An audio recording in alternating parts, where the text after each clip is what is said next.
Okay, நம்ம இப்போ இந்த வீடியோவில் எதை பற்றி பார்க்க போகிறோம் அப்படின்னா, ரொம்ப ஒரு முக்கியமான இஷ்யூ பற்றி தான் பார்க்க போகிறோம். குறிப்பாக வந்து பார்த்தீங்க அப்படின்னா, நம்முடைய குடியரசுத் தலைவராக இருக்கக்கூடிய திரௌபதி முர்மு அவர்கள் என்ன பண்ணியிருக்காங்க அப்படின்னா, மேற்கு வங்கம் பயணம் மேற்கொண்டிருக்காங்க. அந்த பயணத்தில் அவங்களுக்கு வந்து பார்த்தீங்கன்னா, சரியான வரவேற்பு அப்படின்றத மாநில அரசு வந்து கொடுக்க தவறிடுச்சு. இதனால வந்து பார்த்தீங்கன்னா, மத்திய அரசு என்ன பண்ணியிருக்காங்க அப்படின்னா, உள்துறை அமைச்சகம் மூலம் விளக்கம் கேட்டிருக்காங்க.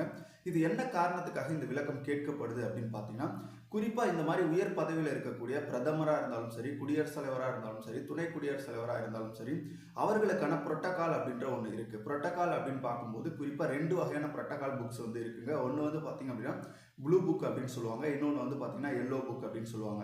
இந்த ப்ளூ புக்கை பொறுத்த வரைக்கும் குடியரசுத் தலைவர், துணை குடியரசுத் தலைவர், பிரதமர் போன்ற உயர் பதவியில் இருக்கக்கூடியவங்களுக்கு இந்த ப்ளூ புக் சார்பாக வந்து பார்த்தீங்கன்னா புரோட்டோகால் அப்படின்றது வரிசைப்படுத்தப்பட்டிருக்கும்.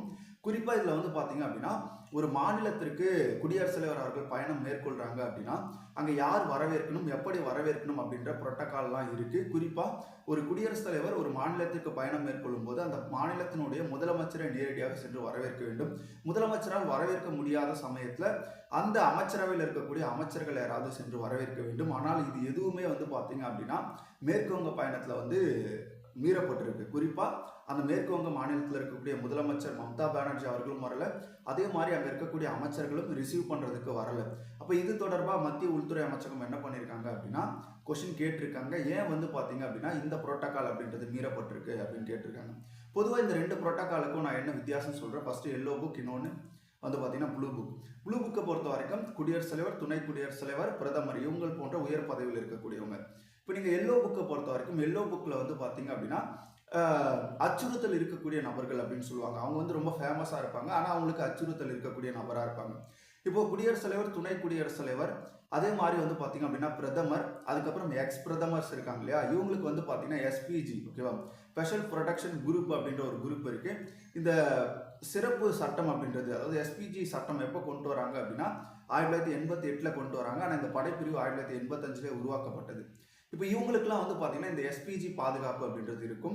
அதே மாதிரி ஒரு மாநிலத்துக்குள்ளே போனாங்கன்னா மாநிலமும் எஸ்பிஜியும் சேர்ந்து பாதுகாப்பு கொடுப்பாங்க.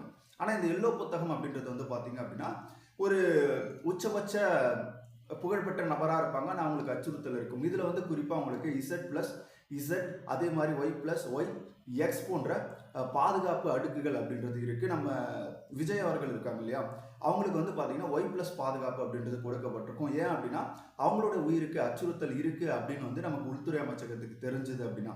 அது மட்டும் கிடையாது, உங்களுக்கு வேணும்னா கூட ஒரு தனிநபர் என்ன பண்ணலாம், விண்ணப்பிச்சு இந்த ஒய்+ பாதுகாப்பு அப்படின்றத பெறலாம்.